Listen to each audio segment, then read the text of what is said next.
Hi guys! Ngayon, ang gagawin kong ulam namin guys ay tuna potato salad guys. So, meron na ako ditong tuna. Inalis ko yung kanyang oil at yung aking pinakuluang potato. So, yan guys. Ngayon, ang gagawin natin guys ay paghaluin natin yung potato at saka yung tuna. Yan siya guys.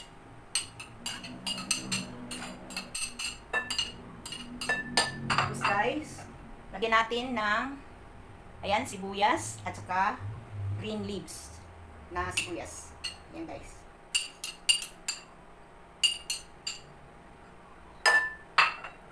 Tapos lagyan natin ng calamansi juice. Supposed to be, ang dapat dito ay lemon juice. Kaya lang wala akong lemon juice. Kaya calamansi juice na lang ang nilalagay ko. So ayan, ibuhos natin. Ayan.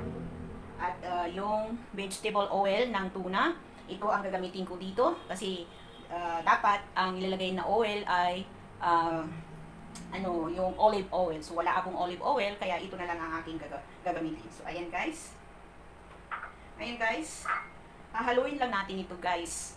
Ayan. Ganyan lang siya guys. Hahaluin lang natin. Wow. So ayan.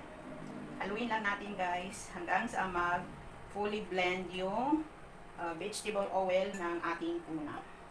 Ngayon guys, ilalagay natin yung spring onion. Ayan, huwag natin ubusin para itaping natin yung iba para maganda sa picture. So ayan lang, ganyan lang guys. Ngayon, tikman natin guys kung okay na yung kanyang asin. Yan, tikman natin guys. Ayan. Guys, ang sarap. Medyo pulungan ako sa kanyang alat, kaya lagyan natin ng konting asin guys.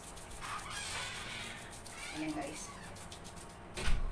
So haluin ulit natin guys. Ayan guys, wow. Ang sarap nito guys. Pag ganito guys, minsan hindi na ako kumakain ng kanin. Ito lang ang kakainin ko guys. So ayan guys, tikman natin ulit guys. Para alam natin kung okay na. Ayan guys, oh. Ito mo na may kuha na po. Sarap. Mando ka. Okay na guys.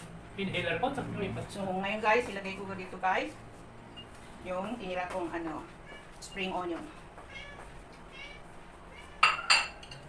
Ayan guys.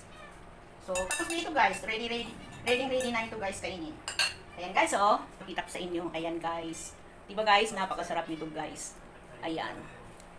Ayan guys, so pawis na pawis ako guys. Ayan. Ayan na guys, yung ating tuna potato salad. Ayan guys. Thank you very much. Maraming salamat po guys sa inyong panonood.